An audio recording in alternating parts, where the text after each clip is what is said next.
नमस्कार, मी प्रतीक्षा स्वागत करते तुमचं प्र स्टोरी वर्ल्डमध्ये.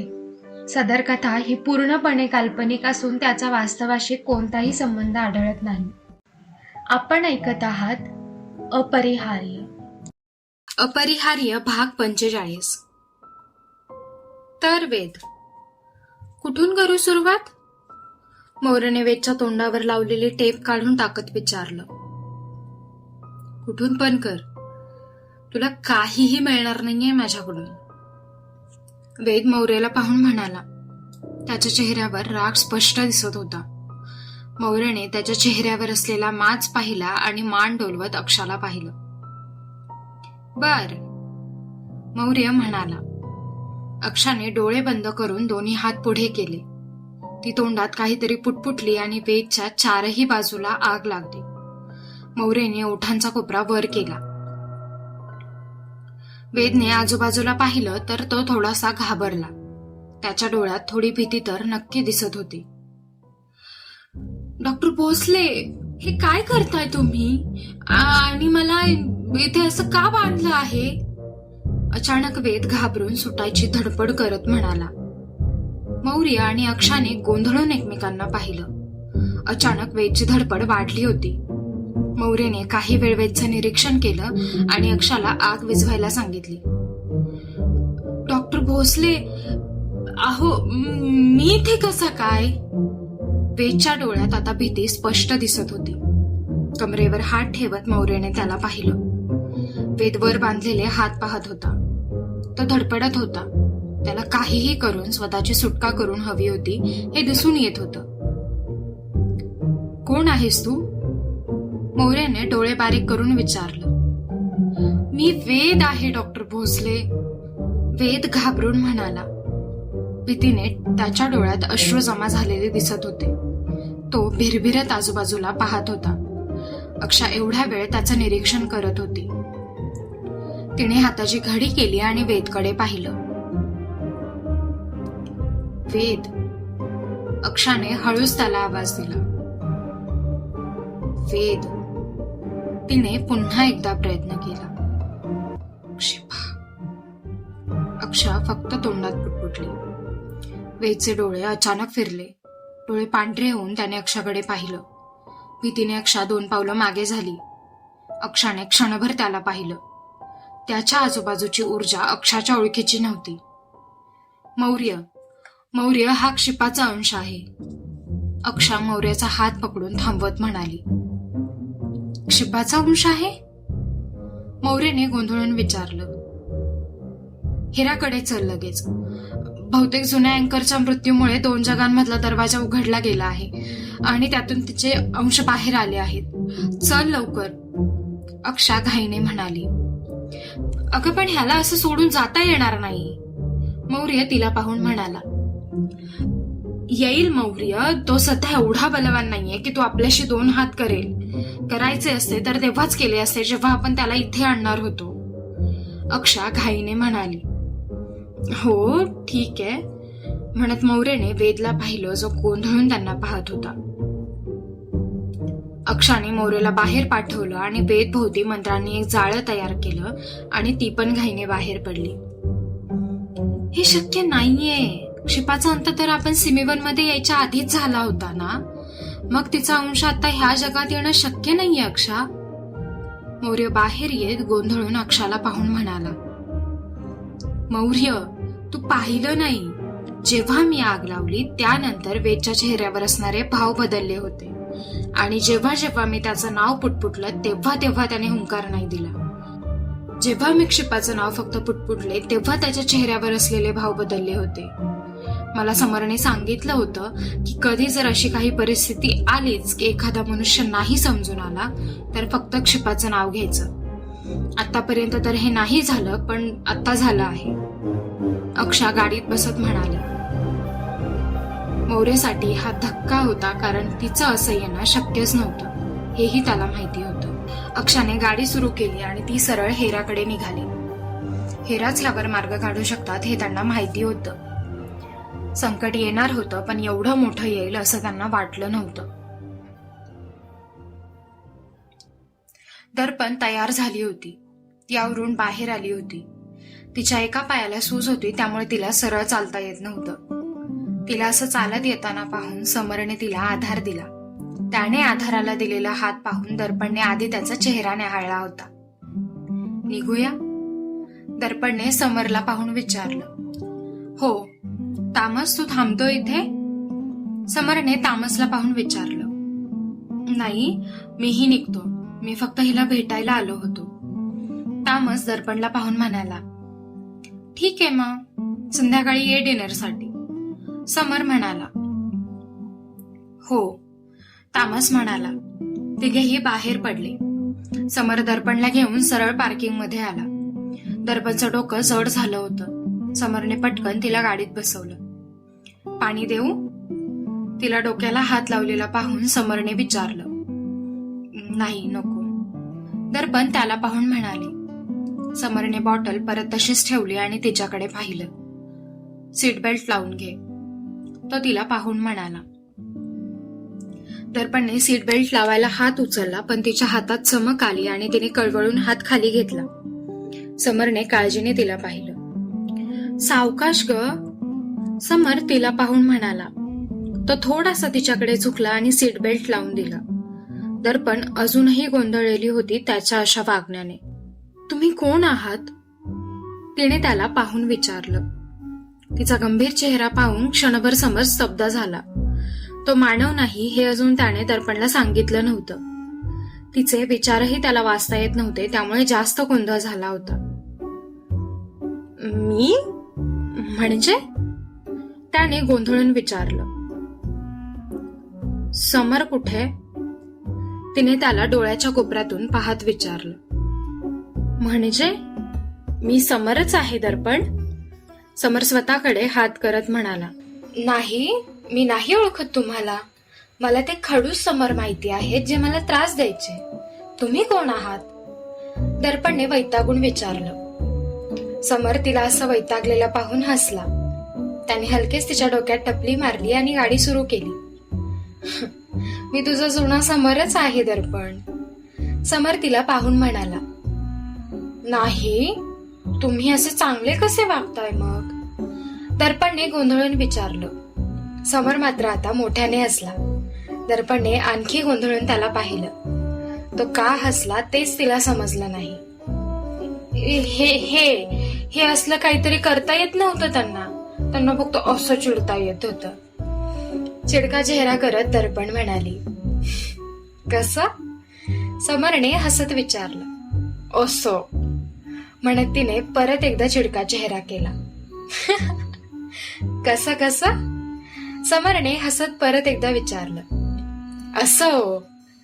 दर्पणने परत एकदा तसा चेहरा केला आणि समरने हसत तिचं नाक ओढलं. यावेळी ती पण हसली. समर तिची नक्कल करत हसत होता. निखळ होतं हसू त्याचं. गोड दिसायचा तो हसताना. हसताना छान दिसता की. का उगाच असला अवतार घेऊन फिरत असता तुम्ही? दर्पणने हसत विचारलं. मला माणसं जवळ आलेली आवडत नाहीत ना, त्यामुळे मी असा असतो. चिडका चेहरा करत समर म्हणाला. आणि असं का? दर्पणने विचारलं. असंच, मला नाही आवडत जास्त माणसं माझ्या आजूबाजूला. समर म्हणाला. पण चांगलं नाही असं असणं. दर्पण मान डोलवत म्हणाली. समरने मान डोलावली आणि त्याचा फोन वाजला. त्याने स्क्रीनवर पाहिलं आणि फोन उचलला. अरे, येतोय हॉस्पिटलमध्येच. समर फोन उचलत म्हणाला. समोरून काहीतरी बोलणं झालं आणि तो अचानक गंभीर झाला. त्याने फक्त हो आणि आलो एवढंच उत्तर दिलं आणि फोन ठेवला. तुझी हरकत नसेल तर माझं एक काम आहे, ते करून जाऊया का हॉस्पिटलमध्ये? समरने दर्पणला पाहून विचारलं. हो, दर्पण मान डोलवत म्हणाली. समरने एक नजर तिला पाहिला आणि युटर्न घेतला. दर्पणचं लक्ष रोडवर होतं. समरने तिला पाहिलं. त्याच्या चेहऱ्यावर गंभीर भाव होते. अचानक गाडीमध्ये शांतता झाली होती. माझा हात पकड. समरने दर्पणकडे हात केला. दर्पणने गोंधळून त्याला पाहिलं. माझ्या पल्स चेक कर. समर तिला पाहून म्हणाला. दर्पणने त्याचं मनगट पकडलं. त्याचं मनगट हातात घेतल्यावर तिला जाणवलं की त्याचे हात एकदम थंड आहेत. तिने आश्चर्याने त्याला पाहिलं आणि त्याच्या पल्स पाहू लागली. तिने बऱ्याच वेळा त्याच्या मनगटावर बोट फिरवलं. गोंधळून तिने त्याला पाहिलं. हात सोडून देऊन तिने घाबरून त्याच्या कानाच्या बरोबर खाली तिची 2 बोटं ठेवली आणि त्यावर हलकासा दाब दिला. समरच्या नजरा मात्र समोर होत्या. नाही येत पल्स, दर्पण घाबरून म्हणाली. कारण मी मनुष्यच नाहीये दर्पण, समर तिला पाहून म्हणाला. दर्पणचा चेहरा पांढरा पडला होता. तिला हे माहिती होतं की त्याच्याकडे कसल्या तरी शक्ती आहेत, पण तिला हे माहिती नव्हतं की तो जिवंतच नाहीये ते. ती गोंधळून गेली होती. म्हणजे तिने घाबरून विचारलं. सगळ्या प्रश्नांची उत्तरं मिळतील तुला दर्पण, फक्त थोडा वेळ जाऊ दे. आपण जिथे चाललोय तिथे गेल्यावर तुला सगळं समजेल, समर तिला पाहून म्हणाला. समर सोबत दर्पण एका बिल्डिंग मध्ये आली. दिसताना ती बिल्डिंग IT ऑफिस सारखी दिसत होती. दर्पण आत आली आणि तिने पाहिलं तर ते ऑफिस नाही, हॉटेल होतं. हॉटेलमध्ये का आलोय आपण? दर्पणने समरला पाहून विचारलं. कळेल दर्पण, तो लिफ्टकडे येत म्हणाला. दर्पण सावकाश चालत त्याच्या मागे आले. लिफ्टचा दरवाजा उघडला गेला आणि दोघेही आत आले. समोर एक माणूस उभा होता. Floor number? त्या माणसाने विचारलं. 111. समर त्याला पाहून म्हणाला. ओके सर, तो म्हणाला. दर्पणने बटनांकडे पाहिलं तर 29वर नंबर नव्हते. तिने गोंधळून दोघांना पाहिलं. काही सेकंदाच्या आत लिफ्टचा दरवाजा उघडला गेला आणि दोघेही बाहेर आले. दर्पणने आश्चर्याने समोर पाहिलं. समोर 111 म्हणजे 111 असा आकडा दिसत होता. चल, समर तिला उभं राहिलेलं पाहून म्हणाला. ती घाईने त्याच्या मागे निघाली. हा मजला खूप वेगळा वाटत होता. इथे माणसं होती, पण सगळी पांढऱ्या कपड्यात होती. सगळेजण समरला पाहून कमरेत झुकत होते. थोडक्यात त्याला सन्मान देत होते. दर्पण गोंधळून त्याला पाहत होती. तिच्या आजूबाजूला प्रचंड शिस्तीची लोक दिसत होती. तिने स्वतःकडे पाहिलं तर ती एका साध्या टी-शर्ट आणि ट्रॅक पॅन्टवर आलेली होती. डोक्याला ड्रेसिंग असल्याने तिने केस मागे एका रबरमध्ये अडकवून दिले होते. जास्त झोपल्याने चेहऱ्यावर सूज होती. थोडक्यात ती अवतारात आली होती एवढंच. स्वतःबद्दल काहीही विचार करू नका. इथे कोणाला काहीही फरक पडत नाही की तुम्ही कशा आला आहात ते, समर पुढे चालत म्हणाला. तिने मान डोलावली आणि ती त्याच्या मागे चालू लागली. 10 मिनिटं चालल्यावर समर एका दरवाजासमोर उभा होता. समर, आत ये. आतून आवाज आल्यावर समोरचा दरवाजा आपोआप उघडला गेला. समर आत आला आणि लगेच दरवाजा बंद झाला. दर्पणने गोंधळून आजूबाजूला पाहिलं. तिने कुठे जायचं होतं हे तर समरने तिला सांगितलंच नव्हतं. हेरा, दर्पण उभी आहे बाहेर, समर वैतागून दरवाजाला पाहत म्हणाला. दर्पण, आत ये, समर आतून म्हणाला आणि दरवाजा पुन्हा उघडला गेला. दर्पणने दचकून दरवाजाला पाहिलं. समरने तिला पाहिलं आणि हात पुढे केला. दर्पणने घाबरून त्याच्या हातात हात दिला आणि ती सुद्धा आत आली. आत आल्यावर तिने रूमभर नजर फिरवली. समोर एक टेबल आणि खुर्ची होती, ज्याच्या पलीकडे एक वृद्ध स्त्री बसलेली होती. तिच्या डाव्या बाजूला एक वृद्ध पुरुष उभे दिसत होते. त्याच टेबल समोर 7 ते 8 खुर्च्या गोलाकार आकारात ठेवल्या होत्या. त्यावर आधीच बरेच लोक बसलेले होते. बरेच नाही, 6 जण. मौर्य? त्याचा चेहरा ओळखीचा दिसल्यावर ती म्हणाली. हाय म्हणत त्याने हात हलवला. तिच्या चेहऱ्यावर गोंधळ दिसून येत होता. तिने आता समरकडे पाहिलं, जो तिलाच पाहत होता. बस, मी सांगतो सगळं सविस्तर तुला, समर तिला गोंधळलेलं पाहून म्हणाला. मान डोलवत ती समोर असलेल्या खुर्चीवर बसली. तिच्या शेजारी तिच्याच वयाची एक मुलगी होती, जी होती अक्षा. दर्पणने समोर बसलेल्या वृद्ध स्त्रीला पाहिलं तर त्या ओळखीच्या वाटत होत्या, पण तिला नेमकं आठवत नव्हतं की तिने त्यांना कुठे पाहिलं आहे ते. दर्पण, ह्या हेरा आणि हे जोफ, इथले मुख्य आहेत. हे केअर आणि हे अणपू जे मृत्यूचं डिपार्टमेंट सांभाळतात. हे लुसिना आणि जुनो हे जन्माचं डिपार्टमेंट सांभाळतात. आणि ही अक्षा जी सगळ्यांच्या सुरक्षेचं आणि लोकांना त्रास द्यायचं काम करते. हा बावळट मौर्य, ह्याला तर तू ओळखतेस, जो पाप आणि पुण्य ह्या गोष्टी सांभाळतो. समर सगळ्यांची ओळख करून देत म्हणाला. हा, आणि ही आपली दर्पण, सो कॉल्ड अँकर. समर दर्पणची ओळख करून देत म्हणाला. समर, काय सुरू आहे हे सगळं? तिने हळू आवाजात त्याला विचारलं. काय वाटतं तुला? समरने भुवया उडवत विचारलं. तिला वाटून काय होणार आहे समर? जोपर्यंत तिला सगळं सांगत नाही तोपर्यंत तिला कसं कळणार की काय चालू आहे ते? मौर्य चिडून म्हणाला. बरं सर, माफ करा. दर्पण, आम्ही मनुष्य नाहीये. आमच्यापैकी कोणामध्येच तुला मनुष्याचा अंश सापडणार नाही. समर शांतपणे म्हणाला.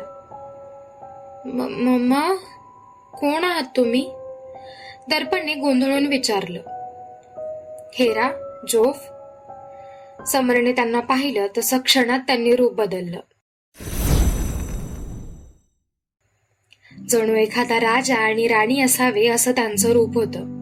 पांढऱ्या शुभ्र रंगाच्या कपड्यात दोघेही दिसत होते. हातात तलवार, अंगावर दागिन्यांच्या जागी संरक्षक सुंदर अशी चिलखतं. फरक एवढाच की त्यांच्या दोघांच्या डोक्यावर मोत्यांचा ताज होता. केर, अणपू? समर त्यांना पाहून म्हणाला. दोघेही उठून उभे राहिले आणि त्यांचंही रूप क्षणात बदललं. काळे अंगभर घातलेले कपडे होते त्यांनी. त्यांच्या हातात शस्त्र नव्हतं कोणतंच, नाही त्यांच्या अंगावर चिलखतं होती. फक्त त्यांची नखं लांब होती जी खूप जास्त भयानक वाटत होती. लुसिना, जुनो? समर त्यांना पाहून म्हणाला. दोघेही उभे राहिले आणि त्यांचंही रूप बदललं. हलक्या निळ्या रंगाच्या कपड्यात दोघेही दिसत होते. अंगभर कपडे, चेहऱ्यावर तेज आणि हातात एक एक डायरी. दोघेही नवविवाहित दाम्पत्य दिसत होते. दर्पणने त्यांना असं पाहिल्यावर दोघेही एकमेकांना पाहून हसले. मौर्य, अक्षा? समर त्यांना पाहून म्हणाला. अक्षा उठून उभी राहिली आणि तिने डोळे बंद केले. तिचं रूप सुद्धा बदललं गेलं. अंगावर लेदरचे कपडे, मागे घट्ट बांधलेले केस, हातात तलवार आणि राखाडी डोळे. मौर्य पण तिच्या मागोमाग उभा राहिला. तो उभा राहिला पण त्याचं रूप काही बदललं गेलं नाही. सगळेजण त्याला पाहत होते. त्याने स्वतःला पाहिलं आणि परत एकदा प्रयत्न केला. ह्यावेळी सुद्धा काहीच नाही झालं. समर, यार तू असं नाही करू शकत. मौर्य वैतागून म्हणाला तसा समर हसला. समरने मान ढोलून डोळे बंद केले आणि मौर्यचं रूप बदललं गेलं.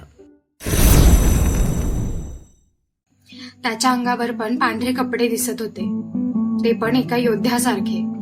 त्याच्या हातात तलवार नव्हती, नाही तो भयंकर होता, पण तो खूप जास्त हँडसम दिसत होता त्याच्या मानेपर्यंत येणाऱ्या केसांनी. सगळेजण एक सोबत उभे राहिले.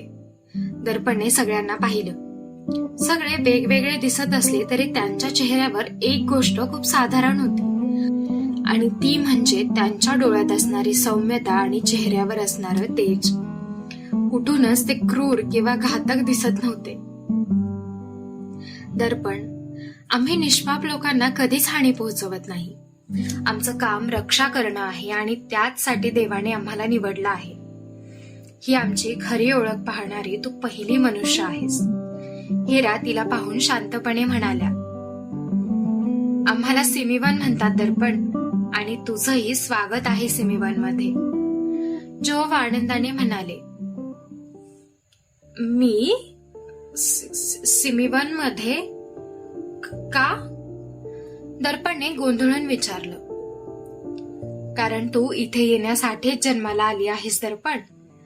अक्षा तिला पाहून म्हणाली. तू अँकर आहेस.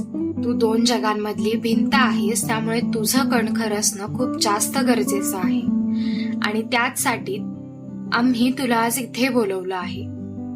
जोफ तिला म्हणाले. त्यांच्या आवाजात सौम्य ऐकून दर्पण थोडी शांत झाली. ती तिथे उभ्या असणाऱ्या प्रत्येकाला पाहत होती. हे सगळं तिच्यासाठी नवीन होतं. आणि मी नाही म्हणाले तर? दर्पणने हात एकमेकांवर घट्ट ठेवत विचारलं. सगळ्यांनी एकमेकांना पाहिलं.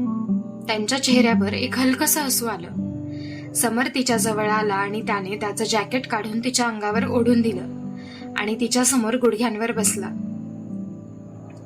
आधी तू सिमीवनला समजून घे, मग हे ठरव की तुला काय करायचं आहे ते.